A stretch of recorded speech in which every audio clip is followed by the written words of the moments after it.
কেমন আছো সবাই? আশা করছি সবাই ভালো আছো আর সুস্থ আছো। তোমরা যে যেখানেই আছো সকলেই ভালো থেকো আর সুস্থ থেকো। এখন বাজে হচ্ছে সন্ধে 6:30 মতো। তো এখন থেকেই আমি নতুন একটা ব্লগ শুরু করছি তোমাদেরকে সঙ্গে নিয়ে। আমি আশা করছি প্রত্যেক দিনের মতো আজকের ব্লগটাও তোমাদের ভালো লাগবে।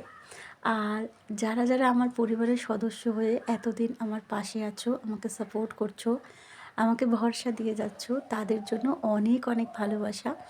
আর যারা এখনও আমার পরিবারের সদস্য হওনি তাদের জন্যও অনেক ভালোবাসা। তবে তোমরা অনেকেই বলছো দিদিভাই বা বোন তোমার ব্লগ আমার খুব ভালো লাগে, আমার ব্লগ দেখতে তোমাদের ভালো লাগে, তবে তোমরা এখনও আমার চ্যানেলটা সাবস্ক্রাইব করোনি, তাহলে ঝটপট করে আমার চ্যানেলটা সাবস্ক্রাইব করে দাও। একসাথে সবাই মিলে বড়সড় করে একটা সেলিব্রেট করতে হবে তো নাকি। এক দিদিভাই আমাকে কমেন্ট করেছো, আমার ভীষণ ভালো লাগলো, যে আমি অপেক্ষা করছি কখন তোমার 100K হবে, আমি সেই দিনটার অপেক্ষা করছি। অবশ্যই হবে দিদিভাই। এতটা ধৈর্য ধরে যখন আমি 4 বছর পার করতে পেরেছি, 4টে বছর কিন্তু কম নয়, আমার ধৈর্য আর তোমাদের ভালোবাসা নিয়ে আমি এতটা দূর যখন আসতে পেরেছি, তাহলে অবশ্যই হবে। তবে খুব শিগগিরই আমাদের পরিবার 50,000 পূর্ণ হতে চলেছে। তো এই আনন্দটা আমরা সবাই মিলে একসাথে উপভোগ করব।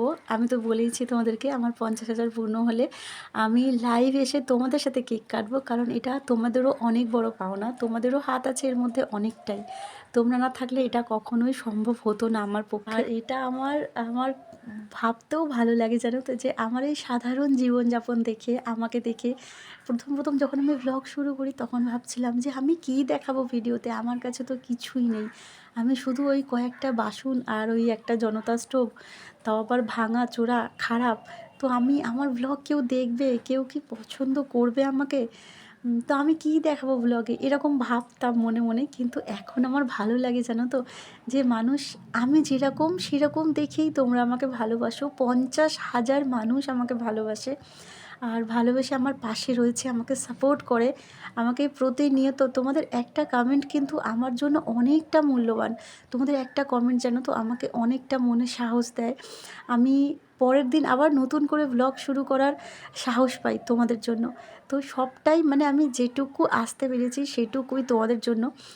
তো একসাথে সবাই মিলে সেলিব্রেট করব, সেদিন লাইভ আসবো যেদিন আমার 50,000 পূর্ণ হবে। শূন্য থেকে এই 50,000-এর জার্নিটা খুব একটা সহজ ছিল না। এখনও অনেকেই বলে তোর চ্যানেল তো সেভাবে দাঁড়ায়নি, বা সেভাবে একটা ভিউজ হয় না, বা সেভাবেই ইনকাম করতে পারিস না। তবে আমি আমাকে নিয়ে খুশি থাকি, কেন জানো তো? আমি এটা মনে করি, দেখো আমি 4 বছর খাটছি ঠিকই, তবে একটা ভালো কিছু হতে গেলে অনেকটা সময় লাগে, হুট করে ভালো কিছু হয় না। একটা গাছের বীজ থেকে চারা তৈরি করতে অনেক দিন অপেক্ষা করতে হয়, অনেকটা সময় লাগে। এরকমটা তো হয় না বীজটা আমি আজকে রাতে ফেললাম আর আগামীকাল সকালবেলা উঠে দেখছি আমি চারা তৈরি হয়ে গেছে, সেই গাছটা বড় হয়ে গেছে, তাতে ফুলও এসে গেছে, ফলও এসে গেছে। এরকমটা তো হয় না। আমি একটা বীজ মাটিতে বসালে সেটা অনেক দিন আমাকে অপেক্ষা করতে হবে, একটা পাতা বের হবে, তারপর সেটা একটু বড় হবে, তারপর সেটা আরও একটু বড় হবে। অনেক কষ্ট করে একটা বীজ থেকে চারা তৈরি হয়, সেটা বড় হয়, তারপর সেটায় ফুল ধরে। অনেক ফুল নষ্ট হয়ে যায়, আবার কোনো ফুল থেকে যায়, সেটাতে ফল হয়।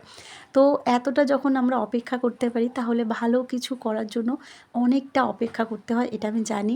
আর ভালো কিছু হতে একটু সময় লাগে। আমি শুধু এটাই ভাবি যে আমি ভগবানকে সবসময় ধন্যবাদ দিই যে আমি মাসে যেটুকুনি রোজগার করছি না কেন, এই কাজটা করতে আমার খুব ভালো লাগে। এই কাজটা করে আমি খুব মজা পাই, আনন্দ পাই। এই কাজটা করতে আমার একটুও বিরক্ত লাগে না, বিশ্বাস করো।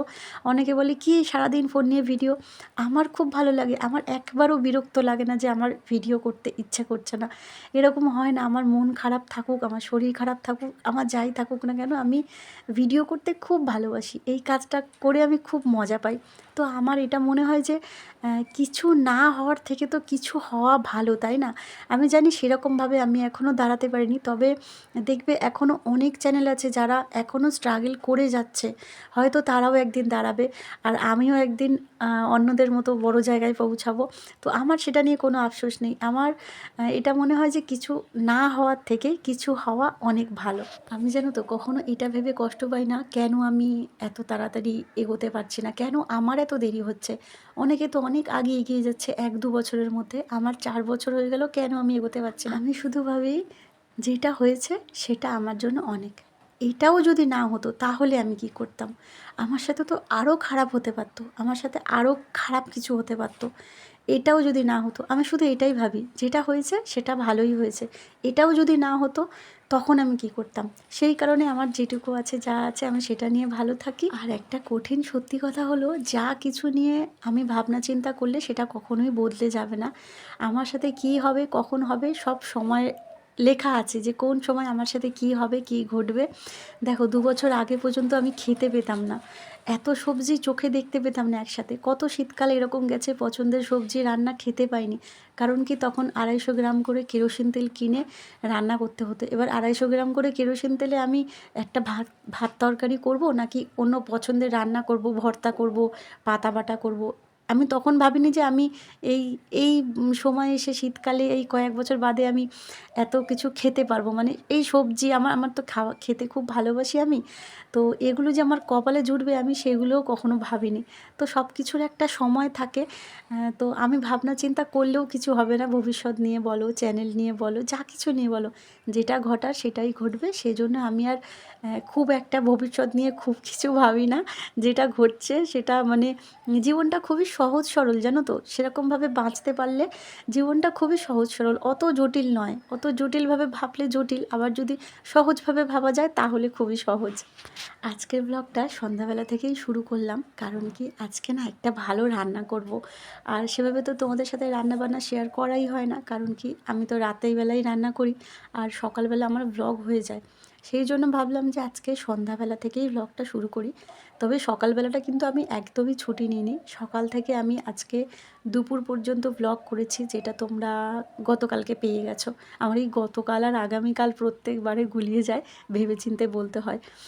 তো যেটা তোমরা গতকালকে পেয়ে গেছো সেই ব্লগটা সকাল থেকে সন্ধে না দুপুর পর্যন্ত করেছি। আর এই সন্ধে থেকে একটা ব্লগ আবার নতুন করে শুরু করেছি।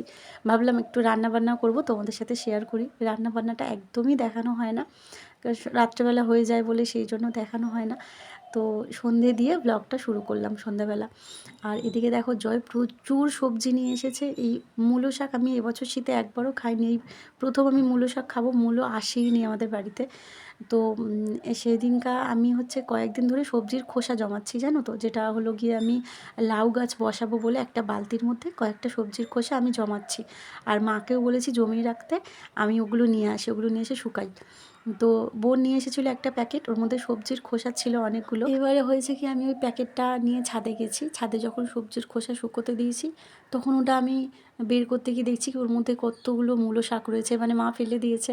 মা অত সময় পায় না, আর হাঁটুতে ব্যথা, পায়ে ব্যথা, তো অতক্ষণ বসে সবজি কাটাকুটি করতে পারে না। আমার এত খারাপ লাগছিল, আমার মনে হচ্ছিলো বলে আমি ওগুলো তুলে নিয়ে রান্না করি। মানে আমি মূলো শাক খেতে এত ভালোবাসি, কিন্তু একটু কেমন কেমন হয়ে গেছিলো। আর অনেকগুলো সবজির সাথে পড়েছিল তো প্যাকেটে বাঁধা, কেমন একটা হয়ে গেছিলো। কিন্তু আমার খুব মায়া লাগছিল যে এই খাবারগুলো শুধু খাওয়ার জন্য শীতকালে অবধি অপেক্ষা করি, মানে একটা বছর অপেক্ষা করি। তো আমি হাতে নিয়ে দেখছিলাম ছাদে বসে, মানে মনে কষ্ট লাগছিল। তারপরে আমি জয়কে বলেছিলাম একটু মূলো শাক আনিস তো, মানে মূলো দেখে, মানে মূলো শাক দেখে মূলো কিনে আনিস। দেখবে বাজারে অনেক সময় বিক্রি হয় মূলো শাকটা বাদ দেওয়া থাকে, শুধু মূলো থাকে। তো আমি বলেছিলাম মূলোর সাথে মূলো শাকটা যাতে থাকে সেরকম দেখে আনবি। তো এতগুলো সবজি এনেছে, আমার তো দেখে মাথা খারাপ হয়ে গেছে। এই সব কটা সবজি আমি খেতে খুব ভালোবাসি। মানে ফুলকপি, তারপর শিম, তারপরে বেগুন নিয়ে এসেছে ১ কেজি। আমাদের এখানে ওই যে তোমাদেরকে বলেছিলাম না, যেখানে বাজার করতে যাই ওখানে অনেক কমে সবজি পাওয়া যায়। আর অনেক রকম সবজি নিয়ে এসেছে আজকে। মানে এতগুলো সবজি দেখে আমার মনে কী যে আনন্দ হচ্ছে। মানে অনেক দিন এখন সবজি বাজার করতে হবে না, আর সবই পছন্দের সবজি। তো ওই মূলো শাকটা দেখে আমার বেশি আনন্দ হচ্ছিল। মূলো শাকটা ভাজা খেতে খুব ভালো লাগে, তবে আমি চচ্চড়ি করব। বেগুন, আলু, বড়ি দিয়ে চচ্চড়ি করব মূলো শাকের, ওটাও খেতে ভালো লাগে। আর আজকে বললাম না ভালো মন্দ একটা কিছু রান্না করব, তো আজকে করব খিচুড়ি। এই শীতের নানান রকম সবজি দিয়ে আর চালে ডালে আজকে খিচুড়ি হবে। আর তার সাথে হবে ঝাল ঝাল করে বড় বড় আলু দিয়ে আলুর দম। নতুন আলুর দম খেতে আমার বেশি ভালো লাগে, তবে জয় নতুন আলু মানে একদমই খায় না। আর আমি পাইও নি, আমাদের যে কাছাকাছি দোকানে যদি আমি পেতাম নতুন আলু, আমি এনে আমার জন্য করতাম। আমি এখন নিজের জন্য রান্না করি, এটা ভাবি না যে এ খায় না, সে খায় না, ও খায় না। আমি এখন নিজে যেটা খাই নিজের জন্য মাঝে মধ্যে আমি রান্না করি। তো ওই ছোটো ছোটো একদম ওটাকে গুঁড়ি আলু বলে, একদমই গুঁড়ি গুঁড়ি আলু। ছোটোবেলায় ঠাম্মা দেখতাম আমি, আমার ঠাকুমা ওই ইয়ের মধ্যে ওই বস্তার মধ্যে ঘষে ঘষে আলুগুলো ছাড়াতো, আমিও ছাড়িয়ে দিতাম। একদমই গুঁড়ি গুঁড়ি ওই আলুগুলো গোটা গোটা থাকে, ওই আলুগুলো ধনেপাতা দিয়ে আর আলুর দম করলে খেতে ভীষণই ভালো লাগে। তবে আমাদের কাছের দোকানে না আমি খুঁজে পাইনি ওরকম গুঁড়ি আলু। গুঁড়ি আলু পেলে আলুর দম একদিন করব, আমি ঝাল ঝাল করে আলুর দম করব গুঁড়ি আলু দিয়ে। তো ওই আলু পাইনি, এখন এমনি আলু দিয়ে আলুর দম করব। আলুগুলোকে প্রথমে খোসা সমেত একটুখানি চিড় দিয়ে আর সামান্য একটু নুন দিয়ে সেদ্ধ করে নিয়েছি। সেদ্ধ আলুর দম করলে দেখবে খেতে বেশি ভালো লাগে। এমনি কাঁচা আলু ভেজে করার থেকে সেদ্ধ আলুর দমটা একটু মানে মাখা মাখা হয়, তো আমার খেতে বেশি ভালো লাগে। তো আলুগুলোকে সেদ্ধ করে আর এদিকে খোসাটাও ছাড়িয়ে নিয়েছি। আর খিচুড়ির জন্য যেই সবজিগুলো ছিল সেগুলো একসাথেই ভেজে নিয়েছি, তবে ফুলকপিটা তুলে রেখে দেবো। কারণ মূলো আলু এগুলো সেদ্ধ হতে একটু সময় লাগে, তবে ফুলকপি শিম এগুলো তো খুব তাড়াতাড়ি সেদ্ধ হয়ে যায়। তো ওইগুলো আলাদা করে একসাথে ভেজে নিয়েছি, তবু খুব একটা সবজি আমি ভাজি না। খিচুড়িতে যদিও কাঁচা সবজিও দেওয়া যায়। খিচুড়ি অনেক রকম করে রান্না করা যায়, যে যেরকমভাবে করে। তো সবজিগুলো হালকা করে একটু নাড়াচাড়া করে নিয়েছি, খুব একটা ভাজিনি, একসাথেই করে নিয়েছি। আর ফুলকপি আর শিমটা আলাদা তুলে রাখবো, আর আলু মূলো এগুলো একটু আগে দিয়ে দেবো। আর জলটা গরম হয়ে যাওয়ার পরে ডাল চাল একসাথে করে ধুয়ে নিয়েছিলাম। আমি আমি ধুইনি, জয় ধুয়ে এনে দিয়েছিল। তো ওই জলটা যেই ফুটে উঠেছে তখন চাল ডাল একসাথে করে দিয়ে দিয়েছি, হলুদটাও একসাথে দিয়ে দিয়েছিলাম, ওর মধ্যে নুন দিয়ে দিয়েছিলাম সামান্য একটু। আর এদিকে কড়াইতে চাপিয়ে দিচ্ছি হচ্ছে আলুর দম। সবটাই আমি আগে জোগাড় করে নিয়ে বসেছিলাম, জয় একটু গিয়েছিলো দোকানে। আর তো ততক্ষণে আমার সব কিছু গোছানো গাছানি হয়ে গেছিলো। এদিকে মশলাটা কষে নিচ্ছি, কড়াইতে দিয়েছি সামান্য একটু তেল, একটুখানি হচ্ছে ওই সাদা জিরে ফোড়ন দিয়েছিলাম আর শুকনো লঙ্কা দিয়ে, পেঁয়াজ কুচি দিয়ে, টমেটো কুচি দিয়ে, আদা রসুন বাটা দিয়ে ভালো করে ওই লঙ্কার গুঁড়ো, হলুদ গুঁড়ো, জিরে গুঁড়ো, ধনে গুঁড়ো যেরকম দেয়, সামান্য লঙ্কার গুঁড়ো খুব একটা দিই না আমি, তো দিয়ে ভালো করে একটুখানি কষিয়ে নিচ্ছি। আর জয় দেখলাম এখানে এসে বসেছে রান্নাঘরে, ওদের হচ্ছে অন্য একজনের কথা বলছিল, তো আমি শুনছিলাম আর এদিকে রান্না করছিলাম। আর একজন কমেন্ট করেছো দেখলাম যে আমি নাকি সবজি নিয়ে কী কথা বলেছি, তুমি একটা কী ব্লগের নাম বললো সে, তো সেই ব্লগের মতো নাকি শোনা যাচ্ছিলো। যাই হোক, আমি কারোর ব্লগ দেখার একদমই সময় পাই না।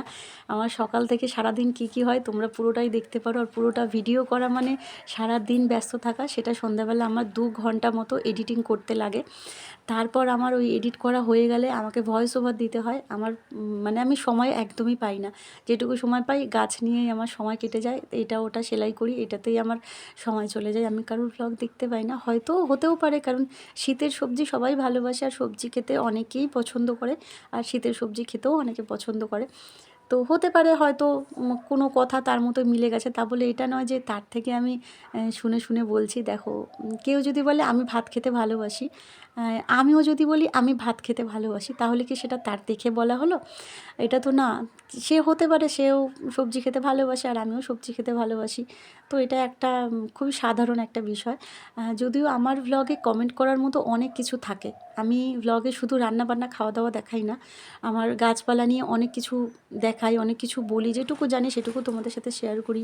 রান্নাবান্না নিয়ে অনেক কিছু শেয়ার করি তোমাদের সাথে, অনেক কিছু বানানোও দেখাই। তো আমার ভ্লগে কমেন্ট করার মতো অনেক কিছুই থাকে যদিও। যাই হোক, তো এখানে দেখো আমার আলুটা কষানো হয়ে গেছে, আলুর দমটা প্রায় হয়ে এসেছে, আর খিচুড়িটা হয়ে গেছে। এবার শেষে একটু ঘি দিয়ে দিলাম। আর ফুলকপিটা শিমটা দেখেছো একদমই শেষে দিয়েছি। আগে কি হতো জানো তো, আগে যখন আমি মানে নতুন নতুন খিচুড়ি করতাম, তো তখন ফুলকপি একসাথে দিয়ে দিতাম, মানে পুরো সেদ্ধ হয়ে ফুলকপির মাঝে মধ্যে একটা শুধু ডাঁটি পেতাম, সেরকম একটা ফুলকপি খেতেও পেতাম না, মানে সব তো গলে যেত।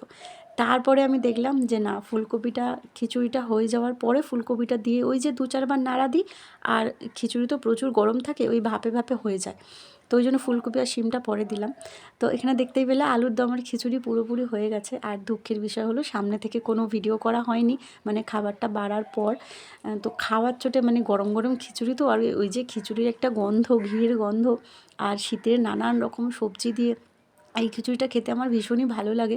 তো এই গন্ধে আমার আর মানে ভুলে গেছিলাম। আর রান্নাবান্না করার পর তো আমি মুখ হাত ধুতে যাই, জামা কাপড় পাল্টাই। তো সেগুলো করে এসে আমি দেখছি জয় এদিকে খাবার দাবার মানে বাড়তে শুরু করে দিয়েছে।